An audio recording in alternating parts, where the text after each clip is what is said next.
ভাই ভাই না রাহা জানি দুশ্মন মান গিয়া। আরে আমি তো হয়েছিলাম পাকিস্তান আর বাংলাদেশের ফাইনাল ম্যাচে ভাইচারা দেখা যাবে, কিন্তু কোথায় ভাই ভাইচারা? একে অপরের জানি দুশ্মন হয়ে গেছিল। আরে এটাই তো হচ্ছে ফাইনাল ম্যাচ, এটাই তো হচ্ছে ফাইনাল ম্যাচে আসল মজা। ও ভাই সত্যি ফাইনাল ম্যাচ পুরো ফাইনাল ম্যাচের মতনই হয়েছে।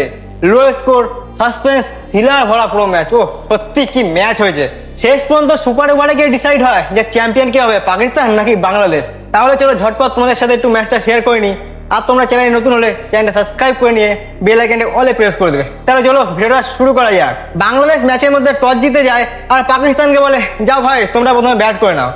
আর ব্যাট নেবে পাকিস্তানি ওপেনার ওয়াসির খান। ভাই প্রথম বলেই রান আউট হয়ে যায় আর পুরো ম্যাচের মধ্যে শনি লাগিয়ে দেয় পাকিস্তানের জন্য। এরপর পাকিস্তানের জন্য মাস সুদাকাত কিছুটা কিন্তু পাকিস্তানের ব্যাটিং ডিপার্টমেন্টটা সামলায়, কিন্তু একবার যখন মাস সুদাকাত পড়ে যায় ভাই, তারপরে একের পর এক পাকিস্তান উইকেট ঝড়ের মধ্যে পড়তে থাকে।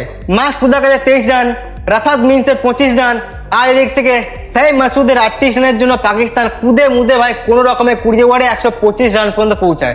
মানে কোনো রকমে ভাই টেনে টুনে পৌঁছায় 125 রান পর্যন্ত। আর তোমরা তো জানোই ভাই এই রান এখন চেস করা কোনো ব্যাপারই না টি-20-তে। আর বাংলাদেশের জন্য কিন্তু সেটা কোনো ব্যাপারই ছিল না। আর বাংলাদেশ সেকেন্ড ইনিংসে খেলা কিন্তু ভাই সেইভাবে শুরু করেছিল। বাংলাদেশ ওপেনার হাবিবুর রহমান ভাই যা মার দেওয়া শুরু করেছিল, আমি তো ভেবেছিলাম ভাই 5 ওভার থাকতে থাকতে বাংলাদেশ চ্যাম্পিয়ন হয়ে যাবে। কিন্তু হাবিবুর রহমানের উইকেট যখনই পড়ে গেল ভাই, পাকিস্তানের মতো অবস্থা বাংলাদেশের হয়ে গেল। ঝাঁঝার ঝাঁঝার ঝাঁঝার করে উইকেট পড়তে থাকলো, পুরো একের পর এক উইকেট পড়তেই থাকলো। 96 রানের মধ্যে 9 উইকেট পড়ে গেছিল বাংলাদেশের।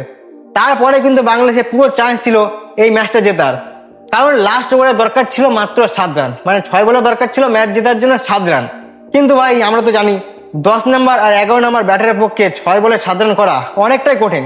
কিন্তু তারপরেও বাংলাদেশের ব্যাটসম্যানরা কোন রকম ম্যাচটা ড্র করে দেয়।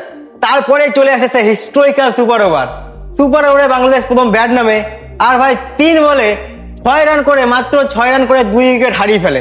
আর তার মধ্যেও যে 6 রান তারা করেছে তার মধ্যে 5 রান হয়েছে হোয়াইট হয়ে, বাই হয়ে 4 রান হয়ে গেছে। মানে বাংলাদেশ মোট 1 রান করেছে ব্যাটে আর 5 রান হয়ে গেছে বাইয়ে।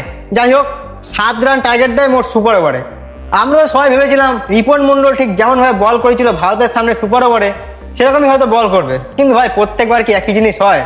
পাকিস্তান 7 রান করে নেয় মাত্র 4 বলে আর তারা হয়ে যায় ACC rising star Asia cup 2025-এর চ্যাম্পিয়ন। তোমরা কি ম্যাচটা দেখেছিলে? আর ম্যাচটা দেখে তোমাদের ঠিক কেমন অনুভূতি হয়েছিল অবশ্যই কমেন্ট বক্সে বলে যাবে। আর এরকম ইন্টারেস্টিং ভিডিও দেখার জন্য আমার চ্যানেলটা সাবস্ক্রাইব করে নিয়ে বেল আইকনটাকে অলে প্রেস করে দেবে। তো চলো আজকে ভিডিও এখানে শেষ করছি, দেখা হচ্ছে কালকে একটা নতুন আর ইন্টারেস্টিং ভিডিওর সাথে। ততক্ষণের জন্য সুস্থ থেকো, ভালো থেকো।